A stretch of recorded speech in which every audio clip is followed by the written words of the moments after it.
الحمد لله نحمد الله ونستعينه ونؤمن به ونتوكل عليه ونعوذ بالله من شرور أنفسنا ومن سيئات أعمالنا من يهده الله فلا مضل له ومن يضلل فلا هادي له أشهد أن لا إله إلا الله وحده لا شريك له وأشهد أن محمدا عبده ورسوله أرسله بالهدى ودين الحق ليظهره على الدين كله ولو كره المشركون اللهم صل على محمد وعلى آل محمد كما صليت على إبراهيم وعلى آل إبراهيم وبارك على محمد وعلى آل محمد كما باركت على إبراهيم وعلى آل إبراهيم في العالمين إنك حميد مجيد أيها الناس اتقوا الله عباد الله أعوذ بالله من الشيطان الرجيم والذين آمنوا وهاجروا وجاهدوا في سبيل الله والذين آووا ونصروا أولئك هم المؤمنون حقا أولئك هم المؤمنون حقا لهم مغفرة ورزق كريم صدق الله العظيم إن أريد إلا الإصلاح ما استطعت وما توفيقي إلا بالله عليه توكلت وإليه أنيب رب اشرح لي صدري ويسر لي أمري واحلل عقدة من لساني يفقهوا قولي സത്യവിശ്വാസികളായ സഹോദര സഹോദരിമാർ, ലോകരക്ഷിതാവായ അള്ളാഹുവിൻ്റെ വിധിവിലക്കുകൾക്ക് വിധേയപ്പെട്ട് യഥാർത്ഥ മുഅ്മിനുകളായി മുഅ്മിനാത്തുകളായി ജീവിച്ചു മരിക്കാൻ ശ്രമിക്കണമെന്ന് ആദ്യമായി എന്നോടും തുടർന്ന് നിങ്ങളോടും വസിയ്യത്ത് ചെയ്യുന്നു, ഉത്ബോധിപ്പിക്കുന്നു. പരമകാരുണികനായ റബ്ബ് നാം ഏവരെയും അനുഗ്രഹിക്കുമാറാകട്ടെ. പവിത്രമായ മുഹറത്തിൻ്റെ ഓർമ്മകളിലൂടെയാണ് നമ്മൾ സഞ്ചരിച്ചുകൊണ്ടിരിക്കുന്നത്. ഹിജ്റ കലണ്ടറിൻ്റെ പ്രാരംഭ മാസമാണ് മുഹറം. ഈ കലണ്ടറിൻ്റെ അല്ലെങ്കിൽ കാലഗണനയ്ക്ക് ആസ്പദമായി സ്വീകരിച്ച ചരിത്രത്തിലെ ആ മഹാസംഭവം അഥവാ ഹിജ്റയെ സംബന്ധിച്ചുള്ള ഓർമ്മകളും വിചാരങ്ങളും കൂടി വിശ്വാസികളുടെ ഹൃദയങ്ങളിൽ തിരതല്ലുന്ന നാളുകളാണ് ഈ ദിനങ്ങൾ. ഹിജ്റ കലണ്ടറിന് അടയാളം കുറിക്കപ്പെട്ട ഹിജ്റ സംഭവിച്ചത് ക്രിസ്താബ്ദം 622 സെപ്റ്റംബറിലാണ്, റബീഉൽ അവ്വൽ മാസം 8-ാം തീയതി. മഹാനായ പ്രവാചകൻ സല്ലല്ലാഹു അലൈഹി വസല്ലമിന്റെ 2-ാം ഉത്തരാധികാരിയായിരുന്ന ഉമറുൽ ഫാറൂഖിന്റെ കാലഘട്ടത്തിലാണ് ഈ ഹിജ്റ കാലഗണനാ സമ്പ്രദായം ആരംഭിക്കുന്നത്. തലസ്ഥാന നഗരിയിലേക്ക് വരുന്ന കത്തുകളിൽ എഴുതുന്ന തീയതികൾ പല പല കാലഗണനകൾ അനുസരിച്ചുള്ള തീയതികളായതുകൊണ്ട് ആശയക്കുഴപ്പങ്ങൾ ഒഴിവാക്കാൻ വേണ്ടി ഉമറുൽ ഫാറൂഖ് റളിയല്ലാഹു തആല അൻഹു ഒരാദർശത്തിന്റെ അടിസ്ഥാനത്തിൽ ഇതിനെ ഏകീകരിച്ചാലോ എന്ന് ചിന്തിക്കുകയായിരുന്നു. അങ്ങനെ അദ്ദേഹം മുതിർന്ന ആളുകളുമായി കൂടിയാലോചനകൾ നടത്തുന്നു. അപ്പൊ പലരും പല അഭിപ്രായങ്ങൾ പറഞ്ഞു. കാലഗണനയ്ക്ക് കാരണമാക്കാവുന്ന പല പല സംഗതികൾ. ചിലർ പറഞ്ഞു അല്ലാഹുവിന്റെ റസൂലിന്റെ ജനനം മുതൽ നമുക്ക് കാലം കണക്കാക്കാം. വേറെ ചിലർ പറഞ്ഞു റസൂലിന്റെ വഫാത്തായിരിക്കട്ടെ ആ അടയാളം. പക്ഷെ ഇതൊന്നും ഉമറുൽ ഫാറൂഖ് റളിയല്ലാഹു അൻഹുവിന് സ്വീകാര്യമായിരുന്നില്ല. കാരണം അദ്ദേഹത്തിന് അറിയാം അല്ലാഹുവിന്റെ പ്രവാചകൻ ഏറ്റവും കർശനമായി വിലക്കിയ കാര്യമാണ് വ്യക്തിപൂജയും വീരാരാധനയും. കുറെ കാലം കഴിഞ്ഞ് പ്രവാചകന്റെ ജനനത്തെയോ അല്ലെങ്കിൽ മരണത്തെയോ ആസ്പദമാക്കി കാലം കണക്കാക്കിയാൽ, അല്ലെങ്കിൽ ഒരു കലണ്ടറിന് രൂപം നൽകിയാൽ, അതൊരു പക്ഷേ പിൽക്കാലത്തൊരു വലിയ ദുരന്തമായി കലാശിക്കുമോ എന്ന് തൗഹീദിൽ വളരെ ശാഠ്യങ്ങളുള്ള ഉമറുൽ ഫാറൂഖ് റളിയല്ലാഹു അൻഹുവിന് ആശങ്കയുണ്ടായിരുന്നു. നിങ്ങൾ ക്രിസ്ത്യാനികൾ ചെയ്തതുപോലെ എന്നെ നിങ്ങൾ വാഴ്ത്താതിരിക്കൂ എന്ന് പഠിപ്പിച്ച പ്രവാചകനാണ് മുഹമ്മദ് നബി കരീം സല്ലല്ലാഹു അലൈഹി വസല്ലം. നമുക്കറിയാം, എന്റെ ഖബറിടത്ത് ഒരിക്കലും നിങ്ങൾ ഒരാരാധനാ കേന്ദ്രമാക്കരുത് എന്ന് ഗൗരവത്തിൽ പറഞ്ഞ പ്രവാചകൻ. അതുകൊണ്ട് തന്നെ ഇസ്ലാമിന്റെ ഷഹാദത്തിന്റെ വചനം പോലും നമുക്കറിയാം, ആദ്യമായി പ്രവാചകന്റെ പ്രവാചകത്വത്തെക്കുറിച്ച് പറയുന്നതിന് മുമ്പ് ആ പ്രവാചകനിലെ മനുഷ്യത്വത്തെയാണ് സൂചിപ്പിക്കുന്നത്. അഷ്ഹദു അല്ലാ ഇലാഹ ഇല്ലല്ലാഹു വ അഷ്ഹദു അന്ന മുഹമ്മദൻ അബ്ദുഹു വ റസൂലുഹു എന്ന് പറയും.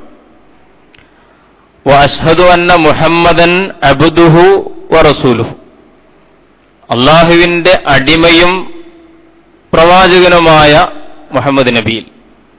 ഒന്നാമത് പറയുന്നത് അള്ളാഹുവിന്റെ അടിമയായ എന്നാണ്.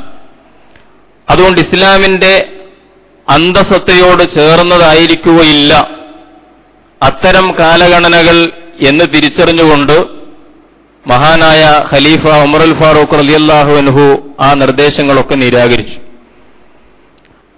ഒടുവിൽ അലി ഇബ്നു അബീ താലിബ് റളിയല്ലാഹു തആല അൻഹു ആണ് ഈ അഭിപ്രായം പറഞ്ഞത്. എന്നാൽ നമുക്ക് ഹിജ്റയെ അടിസ്ഥാനമാക്കി നമുക്ക് കാലത്തെ കണക്കാക്കാം എന്ന്. അതെല്ലാവർക്കും സ്വീകാര്യമായിരുന്നു. അങ്ങനെയാണ് പ്രവാചകന്റെ ആ മഹത്തായ ഹിജ്റയെ ചരിത്രം കണ്ട ഏറ്റവും വലിയ അത്ഭുതകരമായ പലായനത്തിന്റെ ആ സംഭവത്തെ ആസ്പദമാക്കി ഹിജ്റ കാലഗണനാ സമ്പ്രദായം ആരംഭിച്ചത് എന്ന് നമ്മൾ അറിയണം. ഹിജ്റ എന്ന് പറഞ്ഞാൽ പലായനമാണ്.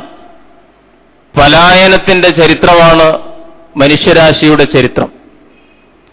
ഒറ്റയ്ക്കും തെറ്റയ്ക്കും വ്യക്തികളായും സംഘങ്ങളായും മനുഷ്യൻ നടത്തിയ, ദേശങ്ങളിൽ നിന്ന് ദേശങ്ങളിലേക്ക് നടത്തിയ ദേശാന്തര യാത്രകളുടെ, പലായനങ്ങളുടെ, സഞ്ചാരങ്ങളുടെ ചരിത്രമാണ് മനുഷ്യരാശിയുടെ ചരിത്രം. ഇതിൽ നിന്ന് ഹിജ്റ വേറിട്ട് നിൽക്കുന്നത് എന്തിനു വേണ്ടിയാണ് ഹിജ്റ എന്ന ചോദ്യത്തിന്റെ മുമ്പിലാണ്. മനുഷ്യൻ ഒരിടത്ത് നിന്ന് അവൻ ആ ഇടങ്ങൾ ഉപേക്ഷിച്ചുകൊണ്ട് മറ്റൊരിടത്തേക്ക് പോകുന്നു. ജന്മനാടും നഗരവും ഉപേക്ഷിച്ചു പോകുന്നു. പ്രവാസികളായി ജീവിക്കുന്നു. അല്ലെങ്കിൽ മറ്റൊരു ലക്ഷ്യത്തിന് വേണ്ടി പോകുന്നു. എന്താണ് അവനെ പ്രേരിപ്പിക്കുന്ന ലക്ഷ്യം? എന്താണ് അവന്റെ പ്രവാസത്തിന്റെ കാരണം? അവിടെ പലായനം ചെയ്യുന്നത് ആദർശത്തിന്റെ സംരക്ഷണത്തിന് വേണ്ടിയാകുമ്പോഴാണ് അത് ഇസ്ലാം പ്രതിനിധീകരിക്കുന്ന ഹിജ്റയാകുന്നത് എന്ന് നമ്മൾ മനസ്സിലാക്കണം. ഇസ്ലാമിലെ ഹിജ്റ എന്ന് പറഞ്ഞാൽ അത് ജീവിക്കാൻ കൊതിയുള്ളത് കൊണ്ടുള്ള പോക്കല്ല, സമ്പത്തിനോടുള്ള കൊതിയുള്ളത് കൊണ്ട് ഒരു നാട് വിട്ടു പോകുന്നതല്ല, അധികാരത്തെ കൈപ്പിടിയിൽ ഒതുക്കാനോ പ്രശസ്തി നേടിയെടുക്കാനോ വേണ്ടി ഒരു മനുഷ്യനോ ഒരു സമൂഹമോ നടത്തുന്ന യാത്രയല്ല. ഇസ്ലാമിലെ ഹിജ്റ ആദർശ സംരക്ഷണത്തിന് വേണ്ടിയുള്ള പലായനമാണ്. അള്ളാഹുവിന്റെ വഴിയിൽ ജീവിക്കാൻ സമ്മതിക്കാതിരിക്കുമ്പോൾ അള്ളാഹുവിന്റെ വഴിയിൽ ജീവിക്കാൻ കൂടുതൽ സൗകര്യപ്പെട്ട ഒരിടത്തേക്കുള്ള പലായനമാണ് ഇസ്ലാമിലെ ഹിജ്റ എന്ന് പറഞ്ഞാൽ. പ്രമുഖരായ പല അമ്പിയാക്കന്മാരും മുഹാജിറുകളായിരുന്നു എന്ന് ചരിത്രം നമുക്ക് പറഞ്ഞു തരുന്നുണ്ട്. ഖലീലുല്ലാഹി ഇബ്രാഹിം അലൈഹിസ്സലാത്തു വസ്സലാം മുഹാജിറായിരുന്നു. കലീമുല്ലാഹി മൂസ അലൈഹിസ്സലാം മുഹാജിറായിരുന്നു. മുഹമ്മദ് നബി കരീം സല്ലല്ലാഹു അലൈഹി വസല്ലമാണ് ഏറ്റവും മഹത്തായ പലായനത്തിന് നായകത്വം വഹിച്ചത് എന്ന് നമുക്കറിയാം. അസ്ഹാബുൽ കഹ്ഫിന്റെ കഥ ഖുർആൻ പറയും. ഒരു പറ്റം ചെറുപ്പക്കാരുടെ ചരിത്രമാണ്. ആദർശത്തിന്റെ സംരക്ഷണത്തിനു വേണ്ടി അള്ളാഹുവിന്റെ വഴിയിൽ ജീവിക്കാൻ സമ്മതിക്കാതിരുന്ന ഒരു സമൂഹത്തിൽ നിന്ന് വിജനമായ ഒരിടത്തേക്ക് ഒരു പാറയുടെ ഉള്ളിൽ അഭയം തേടിക്കൊണ്ട് ഒരു പറ്റം യുവാക്കൾ നടത്തിയ സാഹസികമായ പലായനത്തിന്റെയും സഞ്ചാരത്തിന്റെയും കഥയാണ് അസ്ഹാബുൽ കഹ്ഫിന്റെ സംഭവം. അവരെക്കുറിച്ച് ഖുർആൻ പരിചയപ്പെടുത്തുന്നത് തന്നെ ഇന്നഹും ഫിത്യത്തുൻ ആമനൂ ബിറബ്ബിഹിം എന്ന് പറഞ്ഞുകൊണ്ടാണ്. ലോകരക്ഷിതാവായ അള്ളാഹുവിൽ അവന്റെ ആധിപത്യത്തിൽ അടിയുറച്ച് വിശ്വാസമർപ്പിച്ച ഒരു പറ്റം യുവാക്കൾ. അവരാ ആദർശ സംരക്ഷണത്തിന് വേണ്ടിയാണ് മാതാപിതാക്കളെയും കുടുംബക്കാരെയും അതുപോലെ ജനിച്ച നാടും നഗരവും ഒക്കെ വിട്ടുകൊണ്ട് ഒരു ഗുഹാജീവിതം തിരഞ്ഞെടുക്കുന്നത്. ഞാൻ സൂചിപ്പിക്കുന്നത് അള്ളാഹുവിന്റെ വഴിയിൽ ആദർശ സംരക്ഷണത്തിന് വേണ്ടി നടത്തുന്ന പലായനമാണ്, സഞ്ചാരമാണ് ഇസ്ലാമിലെ ഹിജ്റ എന്ന് പറഞ്ഞാൽ. അള്ളാഹുവിന്റെ വഴി തന്നെ സംബന്ധിച്ചിടത്തോളം ഏറ്റവും പ്രിയപ്പെട്ട വഴിയായി തീരുകയും മറ്റെല്ലാ വഴികളും അതിന്റെ താഴെ വരികയും ചെയ്യുന്ന ഒരു മാനസികാവസ്ഥയിൽ മനുഷ്യനെത്തുമ്പോൾ അള്ളാഹുവിന്റെ വഴിക്ക് വേണ്ടി മറ്റുള്ളതെല്ലാം ഒഴിവാക്കേണ്ടി വരുമ്പോൾ ഒഴിവാക്കാനുള്ള സന്നദ്ധതയാണ് ഒരു മുഹാജിറിന്റെ മനസ്സ് എന്ന് പറയുന്നു. കുല്ലിൻകാന ആബാവുക്കും അബ്നാവുക്കും ഇഖ്വാനുക്കും എന്ന് പറഞ്ഞുകൊണ്ട് വിശുദ്ധ ഖുർആൻ മനുഷ്യന്റെ മുമ്പിൽ ഉയരാവുന്ന എല്ലാ പ്രതിബന്ധങ്ങളുടെ മതിൽക്കെട്ടുകളുടെ പേരുകളും ഉദ്ധരിച്ചുകൊണ്ട് പറയുന്നു, ഇവയൊക്കെയാണ് അള്ളാഹുവിനേക്കാൾ, അവന്റെ ദൂതനേക്കാൾ, അള്ളാഹുവിന്റെ വഴിയിലുള്ള സമരത്തേക്കാൾ നിങ്ങൾക്ക് പ്രിയങ്കരമായി തീരുന്നതെങ്കിൽ നിങ്ങൾ ശിക്ഷ വരുന്നത് കാത്തിരിക്കുക എന്ന് വിശുദ്ധ ഖുർആൻ പറയുന്നു. അപ്പൊ അള്ളാഹുവിന്റെ വഴിയിൽ ഒന്നും തടസ്സമാകാതിരിക്കുക, അള്ളാഹുവിന്റെ വഴിയിൽ അന്തസ്സോടുകൂടി ജീവിക്കാൻ ഒരു രാജ്യത്തെ ഭരണകൂടവും അധികാരികളും നാട്ടുകാരും സമ്മതിക്കാതിരിക്കുമ്പോ അതിന് പറ്റുന്ന ഒരു നാട്ടിലേക്ക് എല്ലാം വിട്ടെറിഞ്ഞുകൊണ്ട് എല്ലാം ഒഴിവാക്കിക്കൊണ്ടുള്ള പലായനത്തിന്റെ ഒരു മനസ്സ് ഒരു വിശ്വാസിയുടെ ഹൃദയത്തിൽ. വിശുദ്ധ ഖുർആൻ ഒരുപാടിടങ്ങളിൽ ഹിജ്റയെക്കുറിച്ച് പറയും. ചിലപ്പോഴൊക്കെ ജിഹാദിനേക്കാൾ മുന്തിച്ചുകൊണ്ടാണ് ഹിജ്റയെക്കുറിച്ച് പറയുന്നത്. അവിടെ പിന്നെ ഒന്നും തടസ്സമല്ല. അതുകൊണ്ടാണ് മഹാനായ സുഹൈബ് റൂമി റളിയല്ലാഹു തആല അൻഹു ഹിജ്റ പോകുമ്പോ അദ്ദേഹത്തിന്റെ മുമ്പിൽ ഖുറൈശികളായ വില്ലാളി വീരന്മാർ പ്രത്യക്ഷപ്പെട്ടുകൊണ്ട് അദ്ദേഹത്തെ തടയാൻ ശ്രമിക്കുന്ന ചരിത്രം നമ്മൾ വായിക്കുന്നത്. കാരണം സുഹൈബ് റൂമി അതിസമ്പന്നനായിരുന്നു. ഖുറൈശികൾ പറഞ്ഞു, നിങ്ങൾ ഇവിടെ വരുമ്പോൾ നിസ്സനായിരുന്നു, ദരിദ്രനായിരുന്നു. അങ്ങനെ റോമിൽ നിന്ന് ഞങ്ങളുടെ രാജ്യത്ത് വന്ന് കച്ചവടമുണ്ടാക്കി വലിയ കോടീശ്വരനായി തീർന്നു. ഇപ്പൊ നിങ്ങൾ വലിയ സമ്പന്നനാണ്.